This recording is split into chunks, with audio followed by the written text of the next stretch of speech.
Doctor Akshay Kumar Rout, plastic and cosmetic surgeon, Sushruta hospital forest park Odisha cosmetic surgery रो कहूँ। Odisha cosmetic surgery clinic Odisha रो first of its type for cosmetic surgery, जोटा कि आगु ओडिशा रे एमती सिचुएशन ही नथिला जे कॉस्मेटिक सर्जरी लोक आसिकी करेइबे आउ यार अवेयरनेस बढ़िबो। 2006 मसीह मुझे आरंभ कली सेतबेले कॉस्मेटिक सर्जरी दूर दूर पर्यंत ओडिशा लोकों मन रे एटा नथिला जे आमे कॉस्मेटिक सर्जरी करेबो सुंदर देखा जीवो, सेमती किछि सीन नथिला। मु भी जेते आरंभ कली मु आसी बसुतली, बसिकी संध्या पर्यंत कई पेशेंट न था पड़े जाए। तापर धीरे धीरे अवेयरनेस क्रिएट करने गुड़ा जगह surgeons club, rotary club, lions club किंबा पब्लिक फोरम रे कहवा आरंभ कली, प्रिंट मीडिया, टीवी मीडिया। तेणु धीरे धीरे स्लोली एटा प्रोग्रेस कला परे 2008-9 मसीहा बेलू किछि लोक यार मैंने प्रभाव जानले हाँ कॉस्मेटिक सर्जरी करी आमे सुंदर हो पारू निज चेहरा जदि बा चाहूँ सुंदर हवा, किंतु जेहेतु किसी वे आउट नाला सल्यूशन दवाई किसी ऑप्शन ही नाला।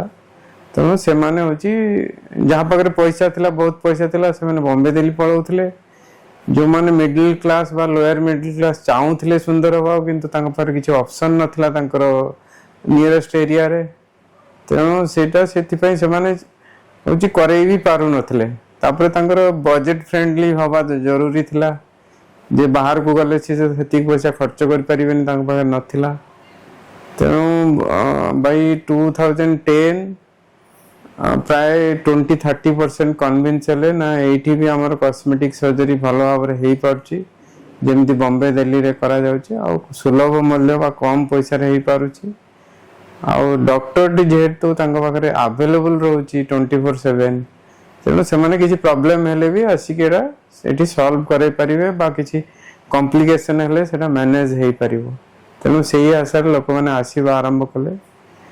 तापर फाइनेंशियल जो condition of people in city, खास करी भुवनेश्वर, कटक एरिया, राउरकेला, संबलपुर एटा इम्प्रूव गला धीरे धीरे। तेणु लोक हूँ पैसा तो रही ट्रिटमेंट हे, कारण फास्ट है पेट को खाइबा तापर जे सुंदर देखा जावा। तेणु से लोक करवा आरंभ कले। आबे आजिका जो सीन देखुं कॉस्मेटिक सर्जरी बा कॉस्मेटोलॉजी रे सेटा 100 टाइम्स बढ़ी कहले चलो। माने आम जदि 2006 मसीहा को 2025 भितर कंपेयर करूँ ताले एटा हेल एंड हेवन डिफरेंस।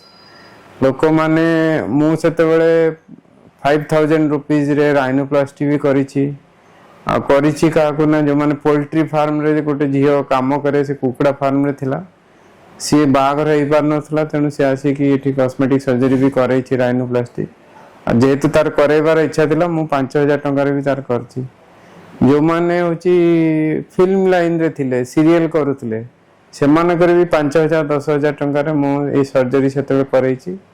कारण एम थिला जे मते पैसा अर्न करिया पई नथिला, ये ब्रांच टाको पॉपुलराइज करिया पई मोर थिला। तेणु पॉपुलर हैला, लोक तार उद्देश्य बुझिले। तेणु धीरे धीरे एटा लोकंग मन रे आदृत भी हैला।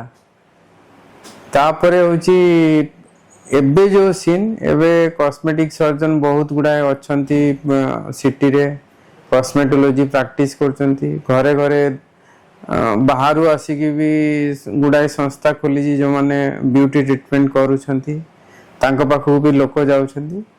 बट मूल दुआ पकई ताको आगो को नबारे जेतिकी कष्ट सेटा केवल मु ही अनुभव करछि सेते आरंभ करथिली। तो आजिका दिन रे जेतिकी पेशेंट आसुचंती आउ हमर गैजेट्स, आर्मामेंटरियम, इंस्ट्रूमेंट्स, ओटी कंडीशंस ये सब इम्प्रूव हो गलानी ओवर द पीरियड्स।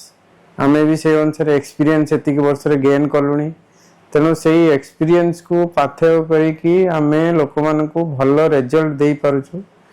तेणु इवन आमर जो नेबरिंग स्टेट वेस्ट बेंगल अच्छी, छत्तीसगढ़, आंध्र प्रदेश, सेठू भी पेशेंट एवं आसुचंती ट्रीटमेंट हवा पई। बिसाइड्स ଯେମିତି ପେସେଣ୍ଟ ସିଙ୍ଗାପୁରରୁ କିଛି ଲୋକ ଆସୁଛନ୍ତି, ୟୁଏସ୍ଏ ଆସୁଛନ୍ତି, ଯେହେତୁ ସେଟା ଏ ଟ୍ରିଟମେଣ୍ଟ ଗୁଡ଼ା ବହୁତ କଷ୍ଟଲି ଅଛି, ତେଣୁ ସେମାନେ ଆସୁଛନ୍ତି ଗୋଟେ ଦିନରେ ଟ୍ରିଟମେଣ୍ଟ କରିକି ପଳେଇ ଯାଉଛନ୍ତି। ବାଙ୍ଗାଲୋରରୁ ଆସୁଛନ୍ତି ଯେଉଁମାନେ ଓଡ଼ିଆ ମାନେ ଆଇଟିରେ ସେଠି ସର୍ଭିସ୍ କରୁଛନ୍ତି, ସେମାନେ ବି ଆସୁଛନ୍ତି। ତେଣୁ ଆଜିକା ଦିନରେ ମୁଁ କହିପାରିବି ଯେ ସେତେବେଳର ଯେଉଁ ଷ୍ଟ୍ରଗଲ୍ ଆଉ ଯେଉଁ କଷ୍ଟଟା ଆଜି ସେଟା ଫୁଲଫିଲ୍ ହେଇଛି ଆଉ ଲୋକ ତାକୁ ଆଦୃତ କରିବା ଆରମ୍ଭ କରିଛନ୍ତି।